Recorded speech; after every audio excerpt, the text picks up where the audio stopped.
നിങ്ങളുടെ ഇടയന്മാർക്ക് നിങ്ങൾ കീഴ്പ്പെടണ്ട. അങ്ങനെ ആരെങ്കിലും പ്രവചിക്കുവാണെങ്കിൽ ഹല്ലേലൂയ, നിങ്ങൾ ദൈവത്തിന് വേണ്ടി കൊടുക്കണ്ട.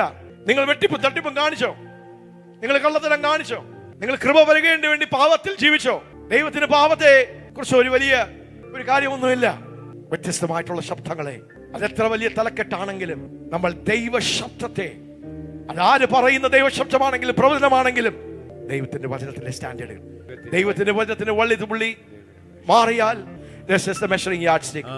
അതുകൊണ്ട് തന്നെ ദൈവത്തിന്റെ വചനം അത് മറ്റുള്ളവർക്ക് വേണ്ടിയല്ല, നാം തന്നെ ദൈവത്തിന്റെ സ്തോത്രം വഴികളിൽ നിന്ന് നാം കേൾക്കുന്ന ശബ്ദം ദൈവശബ്ദം തന്നെയാണോ, അതോ നമ്മുടെ ശബ്ദമാണോ, നമ്മുടെ ചിന്തയാണോ, അതോ ഒരു പൈശാചിക സ്തോത്രം വഞ്ചിക്കുന്ന ആത്മാവിന്റെ ശബ്ദമാണോ എന്നൊക്കെ തിരിച്ചറിയണമെങ്കിൽ അതുകൊണ്ട് ദൈവത്തിന്റെ വചനം നാം രാപകൽ ധ്യാനിച്ചാൽ, ഹല്ലേലൂയ, ദൈവസന്നിധിയിലേക്ക് വന്ന്, ഹല്ലേലൂയ, നാം ദൈവസന്നിധിയിൽ വന്നാൽ ഈ വചനം ധ്യാനിച്ചാൽ, രാവും പകലും ധ്യാനിച്ചാൽ ദൈവത്തിന്റെ ശബ്ദം, ദൈവത്തിന്റെ പരിശുദ്ധാത്മാവ് നമ്മോട് ഇടപെടും, നമ്മുടെ സാഹചര്യങ്ങളോട് ഇടപെടും, നമ്മുടെ ജീവിതത്തിന്റെ അവസ്ഥകളോട് ദൈവം ഇടപെടും.